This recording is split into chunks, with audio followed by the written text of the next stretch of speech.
sejam todos muito bem-vindos ao ambiente virtual da Casa de Francisco. Que alegria estarmos aqui reunidos para mais um momento de estudo, de aprendizado, de troca. Hoje nós teremos o nosso companheiro querido, Marcelo Escocar. Ele é aqui do Grupo Espírita Francisco de Assis. Nos falará sobre o tema Ama, Trabalha, Espera e Perdoa. E para prepararmos o ambiente, vamos agora fazer a nossa prece.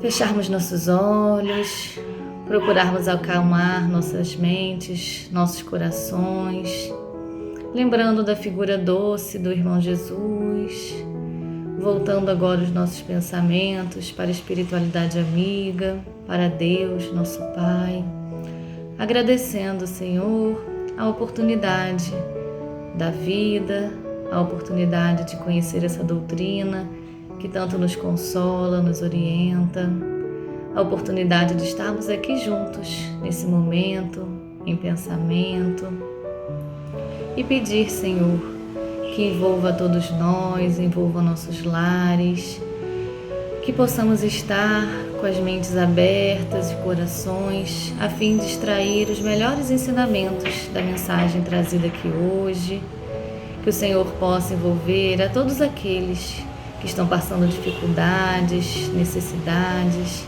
que eles possam ter seus corações acalmados, na certeza de que tudo dará certo, de que o nosso irmão Jesus está no leme.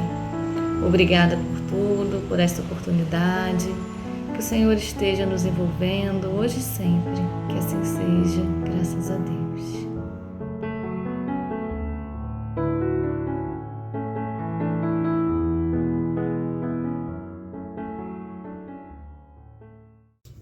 Olá, muito bom dia, boa tarde ou boa noite. Qualquer hora é a melhor hora. Quando podemos, quando temos a oportunidade de ler, ouvir, ver, refletir um pouco sobre temas relacionados ao Evangelho e à nossa querida doutrina espírita. Hoje nós iremos abordar o tema Ama, Trabalha, Espera e Perdoa. É um trecho do livro Paulo Estevão, uma obra ditada pelo Espírito Emmanuel e psicografada por Francisco Cândido Xavier. Nós sabemos que Francisco Cândido Xavier, um médium por excelência, ele tinha muitas capacidades mediúnicas, ele fez psicofonia, materialização, mas foi na psicografia em que mais se destacaram as suas obras, e quando ele desencarnou, já tinham sido publicadas 412 obras. Posteriormente surgiram outras, hoje atinge cerca de 500 obras. E Francisco Cândido Xavier psicografou cartas, aquele correio espiritual, que animou tantas mães, trouxe tanto consolos para elas. Escreveu sobre literatura infanto-juvenil, mensagens evangélicas, poesias, crônicas, contos, romances, dentre outros. E essa obra que nós falamos, Paulo Estevão, é um romance. E o romance, como nós sabemos, é um gênero textual que consiste em uma narrativa longa, escrita em prosa. É aquele estilo natural, aquele texto corrido, como nós chamamos, né? O romance possui uma ação, um lugar onde essa ação ocorre, um tempo, os personagens que a realizam, enfim, uma trama. E tudo isso de um ponto de vista, isto é a perspectiva do narrador, que no nosso caso de hoje é Emmanuel. E nesse livro está lá um pequeno trecho do diálogo que existe entre Paulo e Abigail, que ele imagina que ele está vendo, pois estava deitado em uma pedra, mas eu não vou adiantar nada sobre o livro para não estragar o prazer de vocês que ainda não conhecem, seguramente muitos, a maioria até dos espíritas já conhecem. E chega um momento em que no livro Paulo Estevão, são várias capas, o meu livro já é mais antigo, é esta capa aí, mas existem capas mais modernas, Então existe uma partezinha que Paulo está indagando nos seus pensamentos e Abigail capta e responde. Indaga Paulo: que fazer para adquirir a compreensão perfeita dos desígnios do Cristo? Ama, respondeu Abigail espontaneamente. Trabalha, esclareceu a noiva amada, sorrindo bondosamente. Ela havia sido noiva de Saulo. Espera, disse ela ainda num gesto de terna solicitude. E ainda, perdoa. Em seguida, seu vulto luminoso pareceu diluir-se como se fosse feito de fragmentos de aurora. E aí todo o livro se desenrola, que isso aí nós já estamos na segunda parte do livro, no terceiro capítulo desse livro, né? E nós vamos fazer a abordagem de todos esses temas. Entretanto, nós não utilizaremos este livro como referência, né? Por se tratar justamente com quanto é reconhecido como sendo um livro muito conhecido, né, muito utilizado até pelos espíritas, mas nós vamos optar por utilizar esta nossa exposição baseada nas obras fundamentais de Kardec, naturalmente que colocaremos aqui outras obras também. E se nós vamos começar a falar de ama, vamos começar logo com o Livro dos Espíritos, a primeira obra da nossa doutrina espírita, de Allan Kardec, 18 de abril de 1857, a primeira edição, e a edição definitiva de 1860. Então, no Livro dos Espíritos, nós vamos verificar, na parte terceira das leis morais, a lei de justiça, amor e caridade. Porque, na realidade, nós sabemos que o amor, como conhecemos, tem múltiplos aspectos, múltiplos significados, né? O amor à primeira vista, o amor romântico, o amor platônico, o amor carnal, o amor livre, o amor material, o amor à arte, o amor à ciência, ao debate, a uma causa, o amor paternal, maternal, filial, o amor à pátria. Mas é do amor de natureza divina que nós trataremos hoje. O amor a Deus, o amor ao próximo, o amor fraternal, porque, bem sabemos, todos nós somos irmãos em humanidade. Nesta parte de O Livro dos Espíritos, nós temos a questão 886, que é muito conhecida, que nós não falaremos, mas qual é o verdadeiro sentido da palavra caridade? Né? Benevolência para com todos, indulgência para as imperfeições alheias e perdão das ofensas. Mas nós vamos nos ater à questão 887. E na questão 887, Allan Kardec vai perguntar aos espíritos: Jesus também disse: amai mesmo os vossos inimigos. Ora, continua Kardec, o amor pelos nossos inimigos não será contrário às nossas tendências naturais, e a inimizade não provirá da falta de simpatia entre os espíritos? O que os espíritos vão responder: certamente não se pode ter pelos inimigos um amor terno e apaixonado. Não foi isso que ele quis dizer, Jesus, né? Amar seus inimigos é perdoar-lhes e retribuir-lhes o mal com o bem. Quem age assim torna-se superior a eles, quem busca vingança coloca-se abaixo deles. Então vejamos que essa explicação do Livro dos Espíritos vem aclarar muito aquilo que até hoje muitas pessoas, companheiros, têm sobre a questão do amar os inimigos. É uma questão muito esclarecedora e que vale a pena aprofundar os questionamentos, as interpretações sobre essa questão, reflexões. Nós vamos ver que no Livro dos Médiuns, a obra fundamental também de Allan Kardec, na segunda parte, no capítulo 9, que trata dos lugares assombrados. Só o título é feio, né? Pode espantar um pouco. Mas existe um item 132 lá, que vai haver a seguinte questão, é uma questão dentro desse item 132. Segunda questão. Tem os espíritos errantes lugares de sua predileção? E aqui nós vamos só recordar que os espíritos errantes são aqueles espíritos que estão em erraticidade. Vale dizer, são os espíritos não encarnados durante o intervalo de suas existências corpóreas. Isso é o espírito errante, né? Então, a segunda questão, tem os espíritos errantes lugares de sua predileção?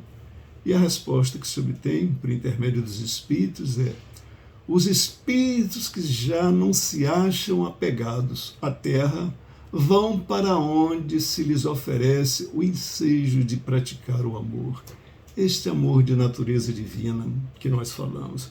Então veja bem que o tema amor vem permeando todas as obras que foram trazidas por Allan Kardec e se constituíram nessas obras fundamentais.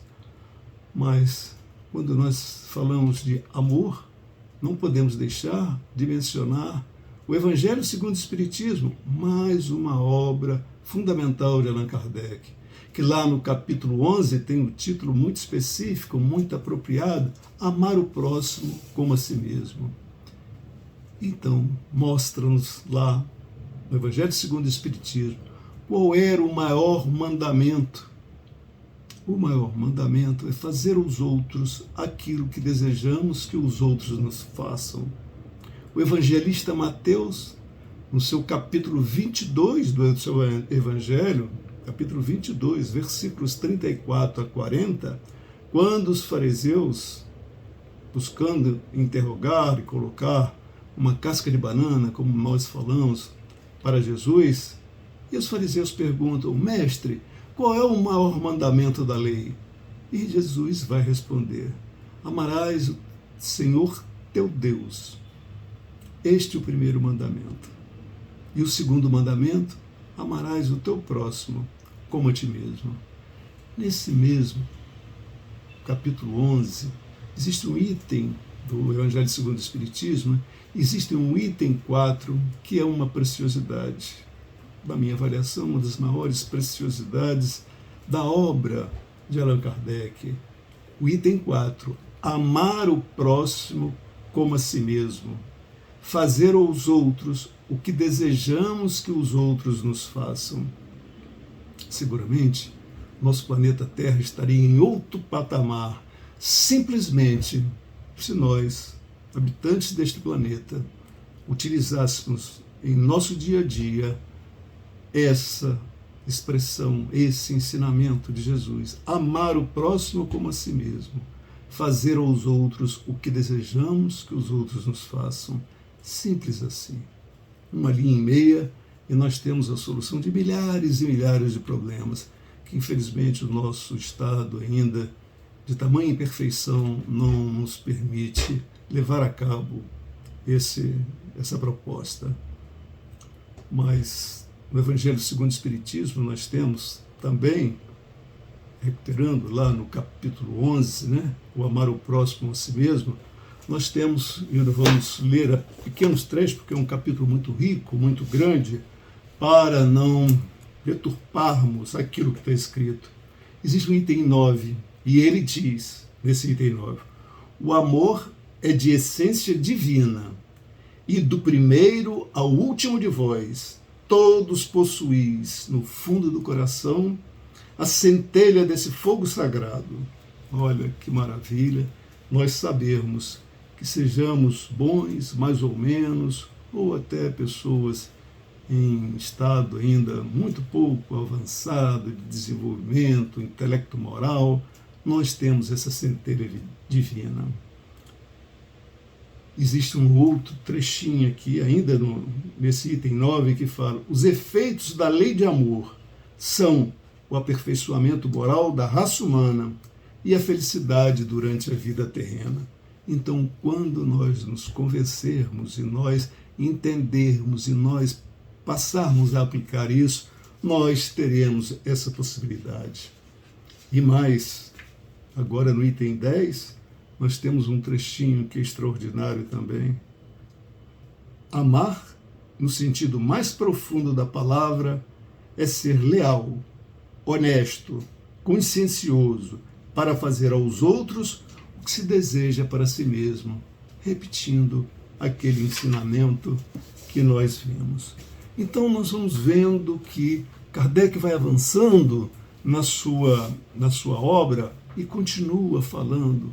E agora mais um tema do amor ainda, já no capítulo 12, amai os vossos inimigos. Tão difícil ainda para nós outros, não é mesmo? Retribuir o mal com o bem. Nós vimos lá no Livro dos Espíritos, e Kardec volta ao tema desta feita no Evangelho segundo o Espiritismo, nesse capítulo 2. E o evangelista Mateus, agora no capítulo 5, nos versículos 43 a 48, vai apresentar lá o seguinte texto: eu, porém, vos digo, amai vossos inimigos. Eram palavras de Jesus que Mateus reproduziu, né?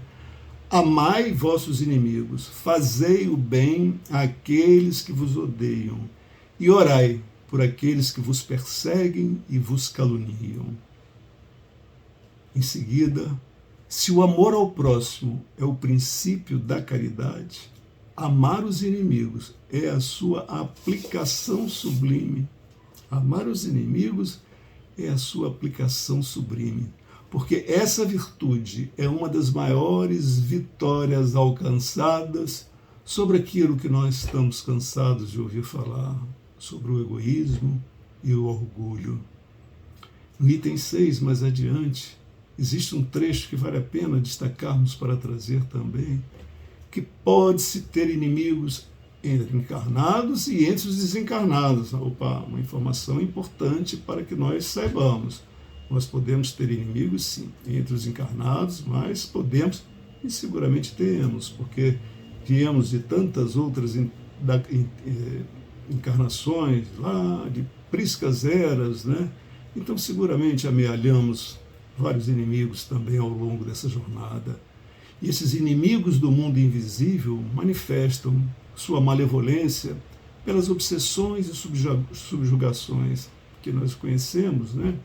Às quais tantas pessoas estão expostas e que são uma variedade nas provas da vida.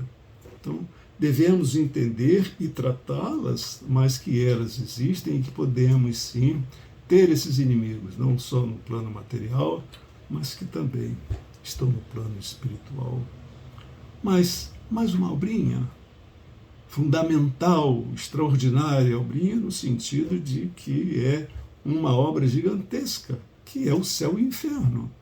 O Céu e o Inferno, na segunda parte, a primeira parte é a parte doutrinária, e a segunda parte é quando Allan Kardec nos traz exemplos. E dentre esses exemplos, ele traz lá a dos espíritos felizes. E dos espíritos felizes, ele nos traz 18 exemplos.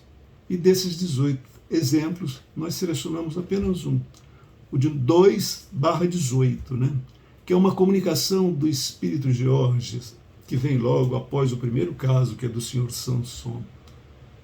E consta lá: orai por essas almas perturbadas. É a solicitação desse espírito que faz a comunicação, o espírito Georges. Orai por essas almas perturbadas.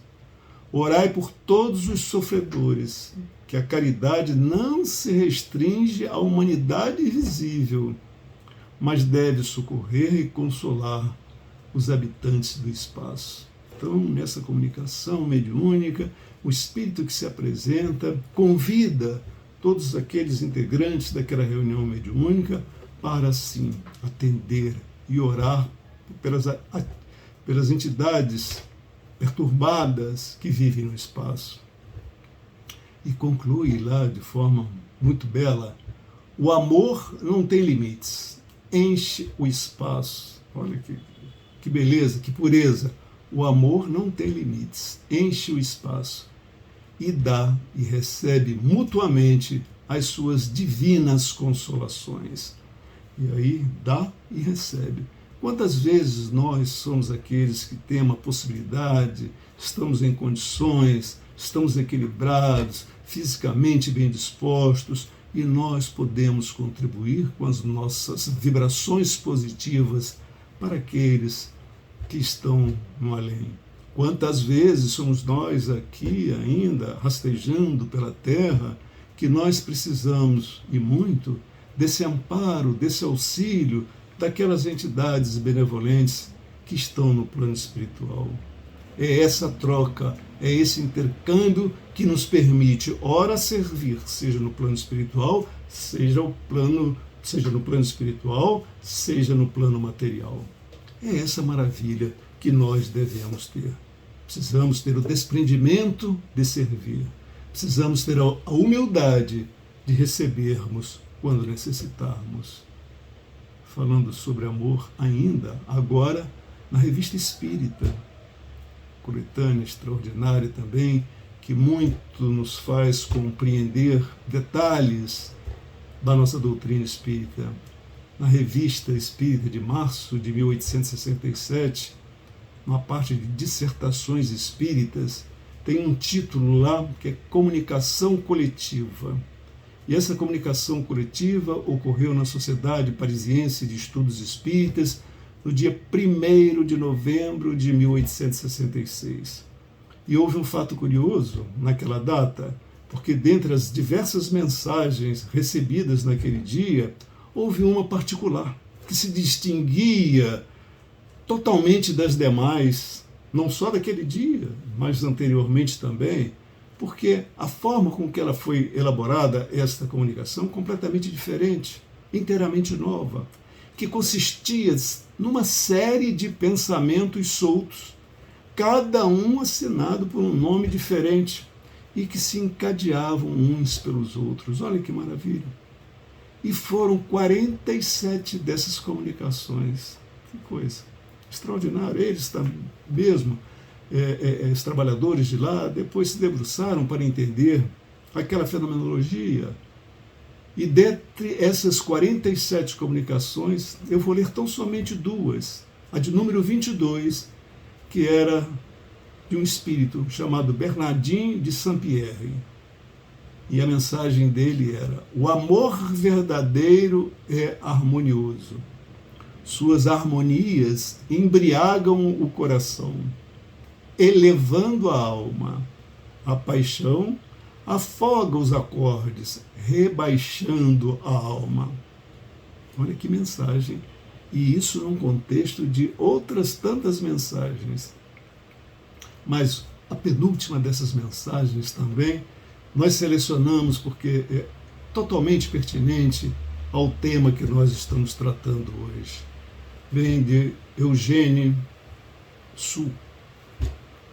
E a mensagem é a seguinte: o amor triunfará, e virão com ele a sabedoria, a caridade, a prudência, a força, o conhecimento, a humildade, a calma, a justiça, o gênio, a tolerância, o entusiasmo.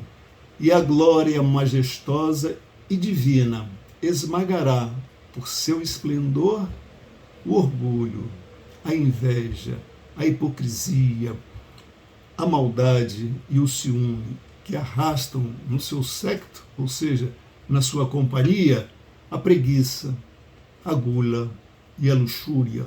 Luxúria, desonestidade, falta de pudor. Essa maravilha, que coisa linda esse texto da Revista Espírita. Mas quando nós passamos a outro tema do texto da palestra de hoje, trabalha. Nós temos nos Livros dos Espíritos, na parte 3, das leis morais, no capítulo 3, justamente, a lei do trabalho. E nesse capítulo 3, em 12 questões formuladas, por Allan Kardec e respondidas pelos espíritos, fica bem definido que o trabalho é uma lei da natureza e que, portanto, é uma necessidade para o corpo, para o espírito, para a sociedade, para o progresso, sendo certo que toda ocupação útil é trabalho e que toda a obrigação do trabalho vai apenas até o limite das nossas forças. Mas é necessário para todos nós o árduo trabalho do nosso aperfeiçoamento interior, do desenvolvimento das nossas potencialidades presentes no espírito que somos. Somos espíritos imortais. Daí, é certo que nós precisamos conhecer a nós mesmos, a chave da melhoria individual. Precisamos fazer aquele mergulho profundo no âmago do nosso ser para nos conhecermos. Para isso nós precisamos de autodisciplina, precisamos do esforço próprio, que não é pequeno, sabemos disso. Precisamos do estudo, precisamos da compreensão fraternal, do senso de solidariedade, de perseverança, muita perseverança. É claro, reconhecemos não ser tão fácil esta quantidade de virtudes, de esforço que precisamos empreender, mas é necessário. Este é o desafio a ser superado por todos nós. Sigamos, portanto, com confiança nessa marcha de sacrifício, sim, com suor e lágrimas, mas também com aflição e amargura. Entretanto, nós sabemos, nós temos a certeza que isso nos trará o engrandecimento para que nos renovemos por dentro.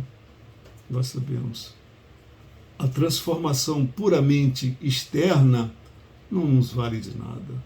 O que é preciso ocorrer é a nossa transformação interna, é o nosso entendimento maior, é o nosso desapego da vida material, é a nossa dedicação às questões de ordem espiritual. Uma outra obra, agora, se nós utilizarmos este pequeno livro aqui, que é Estudando o Evangelho. Esta é uma obra que é de Martins Peralva, e ele tem um título aqui que é muito importante, que tem a ver com o tema de hoje, que é o 45, Estudo e Trabalho. Eu vou ler tão somente alguns pequenos, que é um texto bastante longo, mas alguns trechinhos que me pareceram muito interessantes mencionarmos hoje. Diz Martins Peralva: a espiritualidade superior vem insistindo, através de consecutivas mensagens, pela necessidade do estudo e do trabalho nas fileiras renovadoras do Espiritismo. Vejamos, isto não está atualíssimo? Isso não se aplica integralmente aos dias de hoje? Segue Martins Peralva. Amor e instrução tem sido, em verdade, a palavra de ordem dos mensageiros do Cristo. E mais, o amor é o trabalho, a ação, o serviço. Então, numa linhazinha, falamos de dois elementos do nosso tema, do amor e do trabalho. A instrução é a leitura, o estudo, o conhecimento. E mais adiante, olha só, para refletirmos, nem estudo sem amor, nem amor sem estudo. Eles se complementam, eles não estão isolados. É o amor e o estudo juntos. E mais, a doutrina espírita é, sobretudo e essencialmente, a doutrina do equilíbrio, do bom senso, amor e sabedoria, constituindo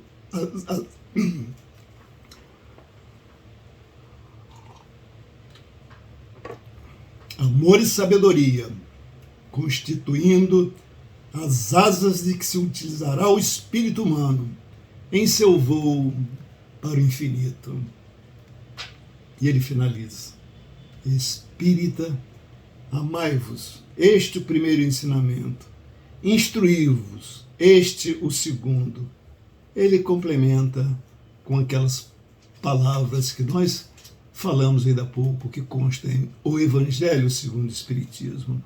Então, conquanto seja uma obra que não é obra fundamental de Allan Kardec, do Espiritismo, mas é uma obra que trata da doutrina espírita, cujos fundamentos, cujos ensinamentos estão em total consonância com aquilo que Allan Kardec nos traz nas obras da codificação.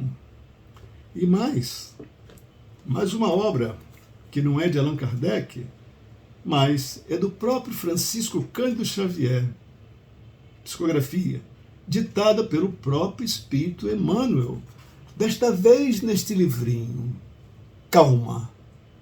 Até o título é bastante sugestivo, falamos ainda há pouco, Calma. E o título é Silencia e Espera.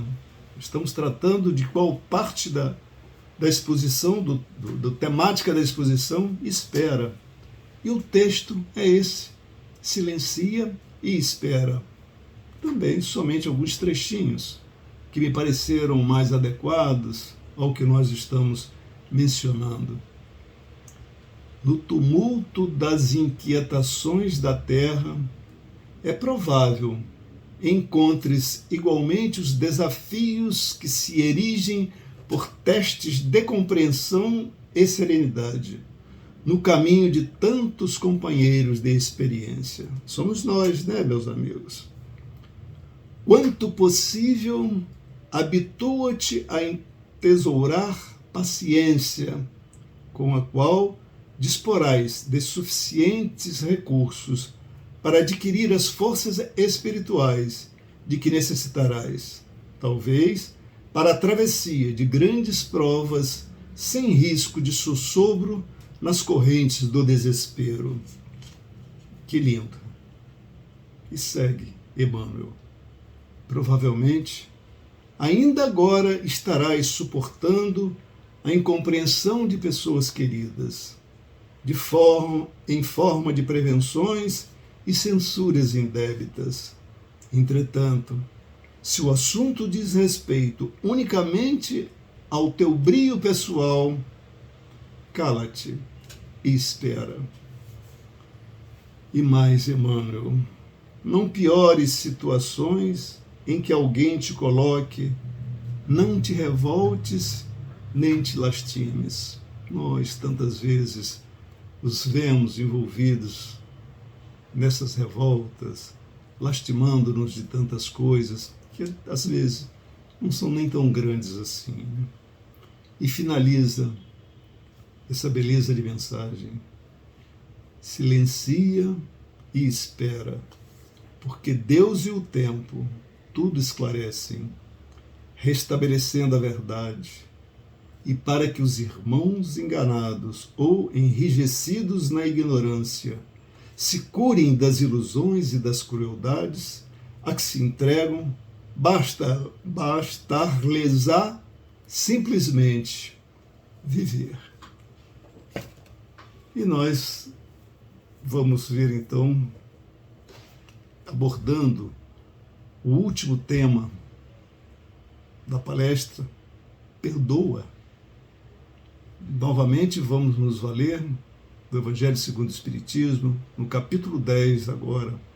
Bem-aventurados os que são misericordiosos. E numa instrução dos Espíritos, instrução do Espírito Simeão, em Bordeaux, uma cidade francesa, de 1862, está lá, um trechinho só da mensagem. Jesus responde para Pedro: tu perdoarás, Pedro, cada ofensa tantas vezes quanto ela te for feita.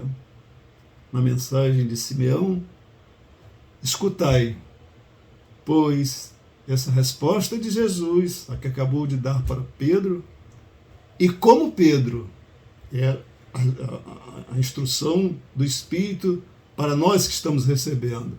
E como Pedro, aplicai essas palavras a vós mesmos.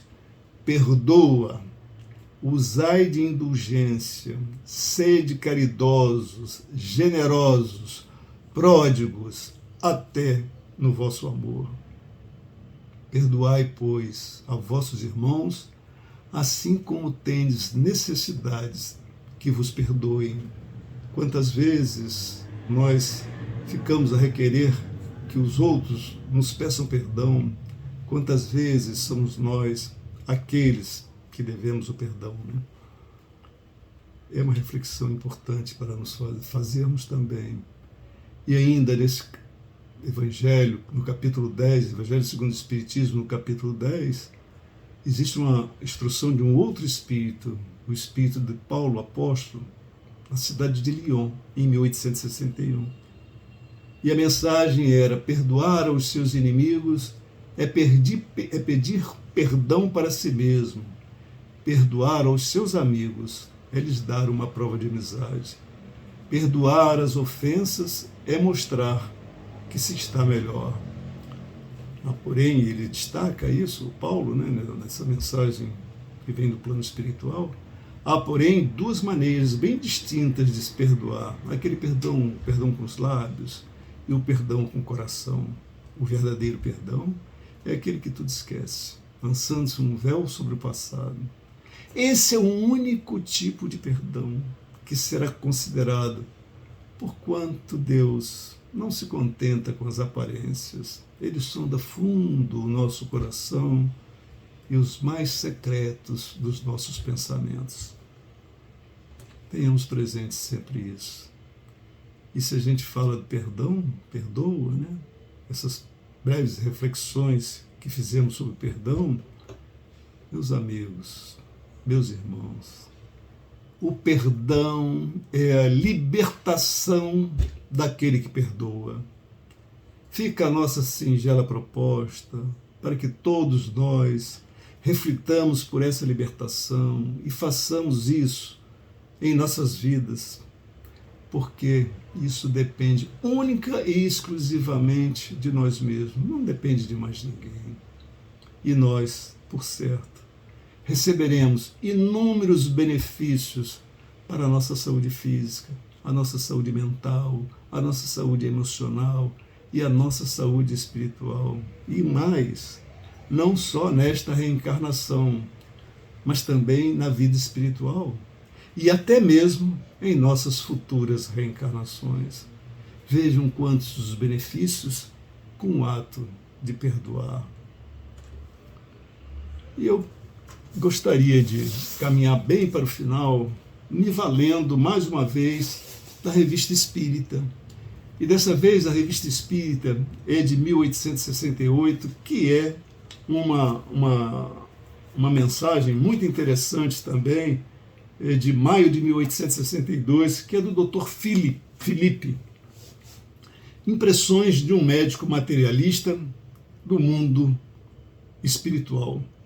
Então é um médico que é muito conhecido na região, e por isso o nome foi dado, um nome fictício, mas ele já estava na parte espiritual e as pessoas estavam reunidas lá, um grupo familiar lá reunido para aquelas coisas. Foram no início lá das manifestações espíritas e que eles se comunicavam pela tipologia, os espíritas, aquelas pancadas iniciais. E tinham dois espíritos que se apresentaram espontaneamente, não foram evocados. E esses espíritos eram justamente o desse médico materialista e de um outro espírito de natureza mais elevado que se denominava Santa Vitória. E as pessoas, os médiuns dali, que trouxeram essa comunicação, não conheciam esse médico, então não estavam influenciados por aquilo. E foi muito interessante, porque o diálogo entre esses dois espíritos, que foi devidamente anotado, esse pergunta o médico, que era materialista: o Espiritismo me ensina que é preciso esperar, amar, perdoar. Olha só, praticamente o texto do tema da nossa exposição de hoje. O Espiritismo me ensina que é preciso esperar, amar, perdoar. Eu faria tudo isto se soubesse como começar. É preciso esperar o quê? É preciso perdoar o que e a quem? É preciso amar a quem? Respondei-me, é o que ele pergunta. E esse espírito, a Santa Vitória, que assinou desta forma, dá a resposta. É preciso esperar da misericórdia de Deus, que é infinita. É preciso perdoar aos que vos ofendem. É preciso amar ao próximo como a si mesmo. É preciso amar a Deus, a fim de que Deus vos ame e vos perdoe. É preciso orar e lhe render graça por todas as suas bondades, por todas as vossas misérias. Olha que resposta extraordinária. Mas esse espírito, ele começa com outras questões, obviamente que eu não vou ler tudo, mas olha que isso aqui é interessante. Ele fala, o médico, né, que desencarnou, eu queria de toda a minha alma vos satisfazer, Senhora, mas temo muito não poder fazê-lo inteiramente. Contudo, vou tentar. E aí ele segue. Uma vez morto materialmente, falando, eu pensava que tudo estivesse acabado. Então, quando minha matéria ficou inerte, fui tomado de espanto ao me sentir ainda vivo. E olha que curioso. Para ele, né? Curioso para ele, porque nós da doutrina espírita já sabemos. Vi esses homens a me carregar e disse de mim para mim, mas eu não estou morto. Então esses médicos, e aí ele vai falando diversas coisas. Em determinado momento, ele fala assim, depois de um diálogo longo, que vale muito a pena. Maio de 1868, e o título é Impressões de um médico materialista no mundo dos espíritos. E aí ele fala, então, reli Allan Kardec, esperar, perdoar e amar, eis a solução. Agora compreendo o resto, o que não tinha compreendido e que eu tinha negado. Olha que beleza. E aí o final desse texto é, a tarefa é rude, difícil, o aprendiz às vezes rebelde. Contudo, procurarei render-me às vossas boas razões e de antemão agradeço a vossa boa vontade. Então, na realidade, este texto, ele representa não só o tema que nós vimos hoje, mas também traz em profundidade todo um contexto do que a nossa doutrina espírita ensina, essa comunicabilidade com os espíritos, essa sobrevivência da alma após a morte do corpo físico. Então, que isso seja uma lição para todos nós. E a minha mensagem final, para a reflexão de cada um de nós. Amemos, trabalhemos, esperemos e perdoemos. Até uma próxima oportunidade.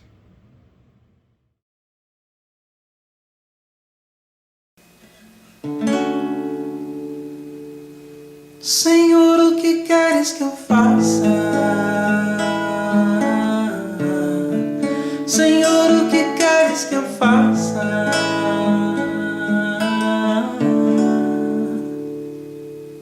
Estrada espinhosa você percorreu, às vezes com pedras você respondeu. Acalma este pranto, a culpa que dói, eleva o semblante e se reconstrói. Ama, trabalha, espera, perdoa, a boa nova se ergue no bem, que se doa, que se doa. Ama, trabalha, espera, perdoa,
Damasco. Ama, trabalha, espera, perdoa. A boa nova se ergue no bem, que se doa, que se doa.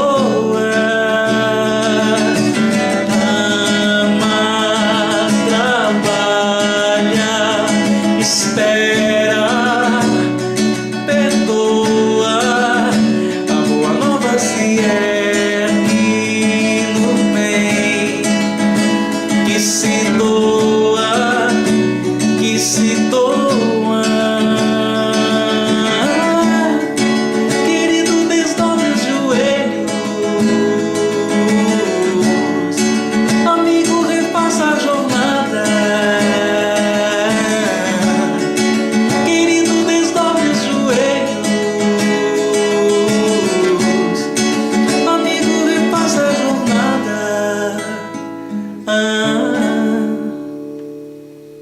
Estrada espinhosa você percorreu, às vezes com pedras você respondeu. Acalma este pranto, a culpa que dói, eleva o semblante e se reconstrói. Ama, trabalha, espera, perdoa, a boa nova se ergue no bem, que se doa, que se doa. Ama, trabalha, espera, perdoa, a boa nova se ergue